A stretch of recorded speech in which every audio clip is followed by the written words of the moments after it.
सर्द सुबह नवंबर 2008 की सर्द सुबह मेरठ में एक बड़ी खबर ब्रेक हुई। यहाँ एक घर में घुसकर डबल मर्डर को अंजाम दिया। इश्क, विरोध, घर से बगावत और माँ बाप का बेरहमी से कत्ल, ये खौफनाक कहानी है और अंजू की। मेरठ की पॉश कॉलोनी प्रेम प्रयाग, जहां प्रेमवीर सिंह अपनी फैमिली के साथ रहते थे। साल 2006 में मिस मेरठ का खिताब जीता। वहाँ पर मिस मेरठ रह चुकी थी। अंजू इसकी फ्रेंड थी और लड़कियां मतलब अर्ली 20 इंटीरियर डेकोरेशन की पढ़ाई करनी थी। दिल्ली के कॉलेज में दाखिला हो गया। हॉस्टल में उसकी रूममेट बनी अंजू, फैशन डिजाइनिंग की स्टूडेंट और अमरोहा की रहने वाली।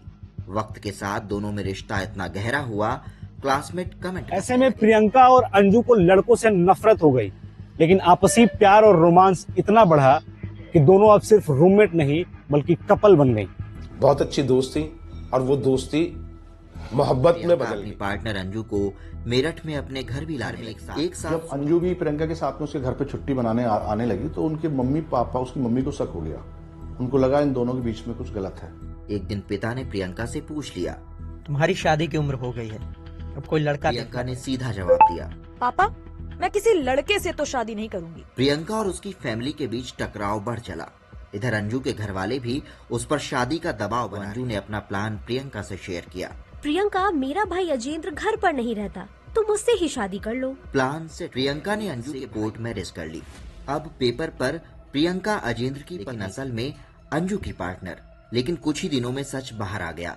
नाराज होकर प्रियंका के घर वालों ने उससे रिश्ता तोड़ अपने भाई के साथ शादी इसलिए कराई कि ये रिश्ता बना रहे। 2008 तक प्रियंका और अंजू दिल्ली में साथ रही, लेकिन पैसों की कमी की वजह से प्रियंका ने अपनी फैमिली से प्रॉपर्टी में हिस्सा चाहा।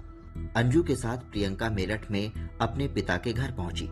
बेटी को अचानक सामने देखकर मां रात में खाने के बाद मां बेटी के बीच बात फिर बिगड़ गई।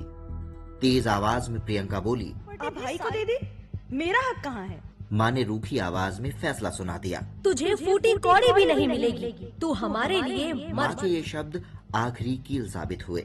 फिर क्या है, कमरे का गेट। अंजू ने मां को पीछे से पकड़ा और दोनों ने मिलकर मां का गला दबा दिया।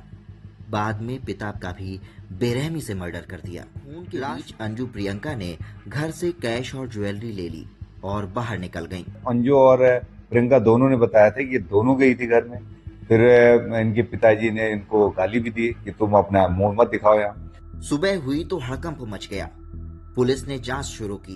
एक महिला की लाश पड़ी हुई थी, उनके मुंह में कपड़ा ठुसा हुआ था। अंदर से जब जाके अंदर उनके बेडरूम से जो अंदर का रूम था दूसरा, वहां पे एक बुजुर्ग की डेड पता चला हत्या के बाद प्रियंका अंजू मेरठ में ही कहीं छिपी हुई हैं। गिरफ्तारी के लिए पुलिस बनकर रेकी करते रहे। 15 नवंबर 2008 को दोनों को अरेस्ट कर लिया गया। हाथ पकड़ के उनके गले पे रखा और वो गुस्से में इतना दब गया, उन्होंने चीखी तो इसने हाथ रख लिया उसके ऊपर। और जब उनके नाक से खून निकला तो हमने रियलाइज किया कि उसे ठीक क्या हो गया। खून पूछने के लिए हमने नोज वहाँ पे मेडिसिन पड़ी हुई थी, उससे मेडिसिन लगाई थी कि शायद खून बंद हो जाए। 1 घंटे तक हमने रूम बंद रखा है। वो बाहर खड़े थे कि रूम खोलो। हम लोग डर गए थे कि अब क्या बोलेंगे, वो आएंगे तो क्या कहेंगे।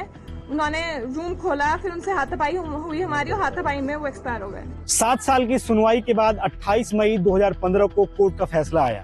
प्रियंका और अंजू को उम्र कैद की सजा और हक की आग में एक घर तबाह हो गया। 2 जिंदगियां सलाखों के पीछे कैद हो गई। कल देखिए कातिले इश्क में एक और ऐसी ही सच्ची और खौफनाक प्रेम कहानी।